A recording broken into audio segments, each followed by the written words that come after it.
Un saludo para todos. Esta es la cuarta parte de los videos informativos que explican el hacer de la problematización y la llamaremos el procedimiento técnico, porque es en este momento donde se presentan los pasos a seguir para llegar a construir el enunciado del problema. Vamos a observar cómo se va elaborando la red del problema a partir de las necesidades identificadas en el diagnóstico y cómo, posterior a la red, se elabora la tabla de frecuencias con los resultados que emanaron de esta.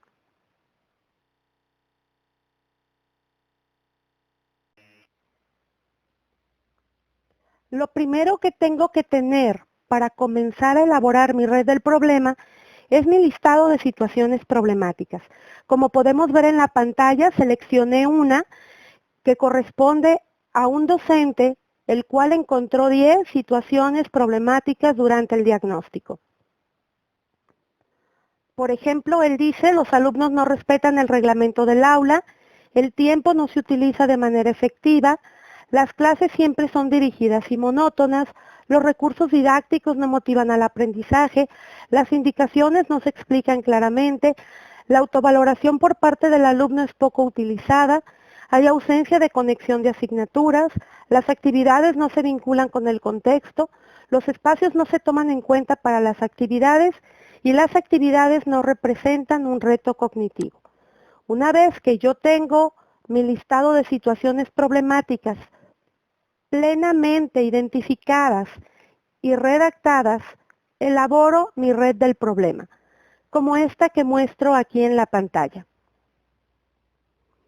Es importante que cuando yo elaboro mi red, cuide en cuestión de forma que sean rectángulos, círculos, óvalos o cuadrados, pero que todos sean de manera uniforme, es decir, la misma forma utilizada en toda la red. Algo que es importante aclarar es que todos quedan en la parte externa de la imagen. No colocaremos ninguna situación problemática al centro, ya que esto se puede interpretar a simple vista como que de la del centro emanan el resto de situaciones, o que la del centro es la que impacta en mayor medida al resto de situaciones problema. Por tanto, todas deben de quedar en la parte externa de la imagen.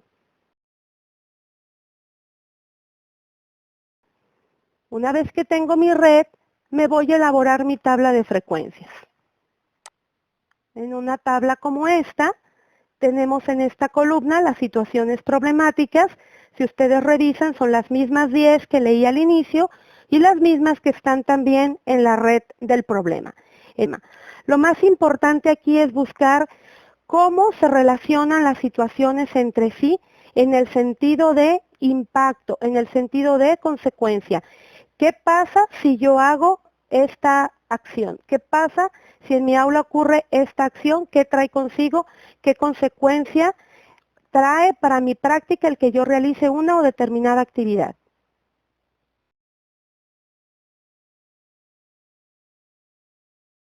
Voy a seleccionar cualquiera de las situaciones que yo tengo aquí. Voy a empezar, por ejemplo, con relación.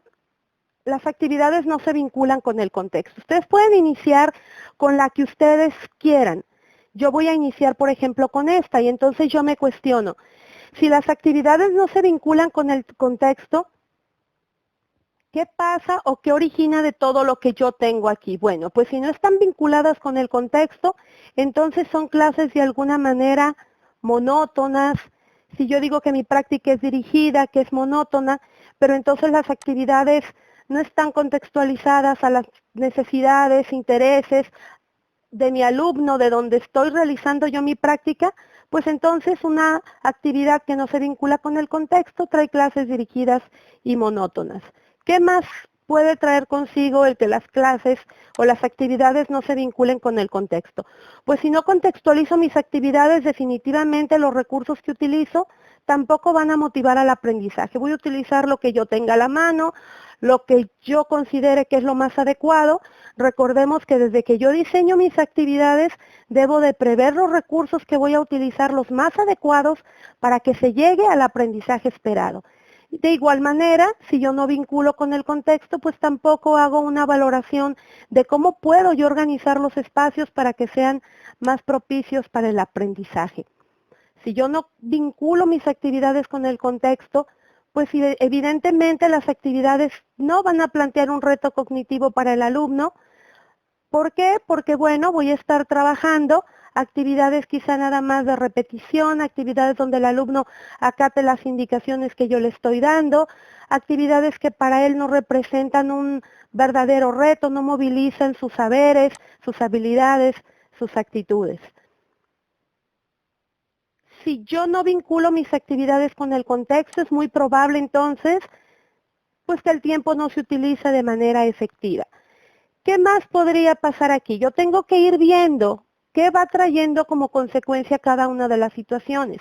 Como la práctica es propia y la práctica la realiza cada uno de ustedes, ustedes saben de manera específica lo que implica cada una de estas situaciones problemáticas.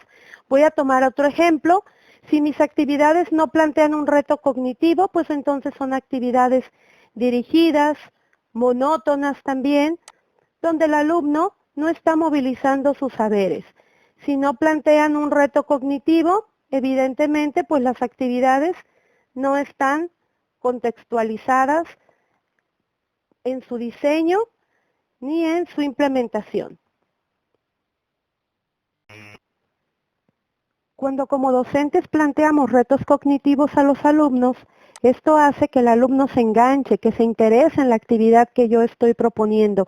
¿Y cómo se engancha? Cuando le encuentra sentido, cuando le significa. De ahí que pues si no planteo el reto, no está vinculado al contexto, pero al mismo tiempo no se respeta el reglamento del aula. Y más si en dicho reglamento hay indicaciones sobre escuchar al que habla, trabajar de manera activa, participar en las actividades y demás reglas que cada uno de ustedes pone en su aula de trabajo para crear pues ese ambiente de aprendizaje. Entonces es importante entender también en otra situación que si las clases son dirigidas y monótonas, pues tampoco el alumno respeta el reglamento del aula, los espacios no se toman en cuenta para las actividades, siempre se usa de la misma manera. Dirigidas y monótonas, las clases no se vinculan con el contexto y hay una ausencia de conexión entre las mismas asignaturas. Al mismo tiempo, al ser dirigido y monótono, no plantea un reto cognitivo para el alumno, se usan siempre los mismos recursos, no hay variedad en ellos y por tanto estos no motivan al aprendizaje. Soy yo como docente el que evalúo y no propicio la autovaloración por parte de los alumnos en mi clase.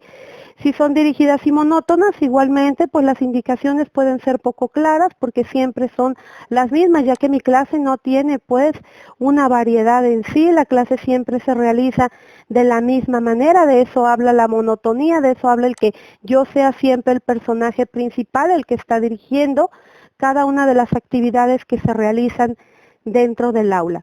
Como podemos ver, las relaciones entre sí se impactan. Una vez que encuentro estas relaciones, me voy a mi tabla de frecuencias y veo clases dirigidas y monótonas, tuvo 7 emisiones y tuvo 2 recepciones, actividades que no se vinculan con el contexto, tuvo 5 emisiones y recibe 2 flechas o 2 impactos.